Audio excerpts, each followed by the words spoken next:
হামলা বিধ্বস্ত এক সময়ের সাজানো গোছানো শহর। পাখির চোখে ধারণ করা ধ্বংসযজ্ঞের এই দৃশ্য গাজার নয়, বরং ইসরায়েলের। গত ১.৫ বছরের বেশি সময় ধরে চলা তাণ্ডবে ধ্বংসস্তূপে পরিণত হওয়া গাজা উপত্যকারই যেন প্রতিচ্ছবি দেখছে ইসরায়েলিরা। গেল শুক্রবার ইরানে ইসরায়েলের হামলার জবাবে অপারেশন ট্রু প্রমিস 3 চালায় তেহরান।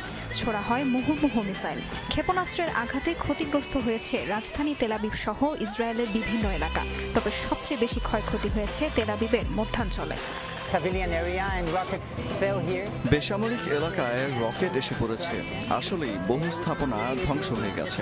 ধ্বংসস্তূপের নিচে অনেকে চাপা পড়েছিল। হামলার ব্যাপকতায় বিস্মিত ইসরায়েলিরাও। কখনো ভাবতেই পারেননি এমন ধ্বংসযজ্ঞ দেখতে হবে তাদেরকেও। স্থানীয়দের কাছে হামলার মুহূর্তগুলো যেন দুঃস্বপ্নের মতো। সাইরেনের আওয়াজ শুনেছিলাম। শোনামাত্র শেল্টারের দিকে দৌড়তে আমরা যাওয়ার সাথে সাথেই বিকট বোমার আওয়াজ শুনতে পাই। খুবই ভয় পেয়েছিলাম। শুধু আবাসিক স্থাপনায় নয়, ব্যাপক ক্ষতিগ্রস্ত হয়েছে বাণিজ্যিক ভবন, শিক্ষা প্রতিষ্ঠান সহ অন্যান্য গুরুত্বপূর্ণ স্থাপনাও।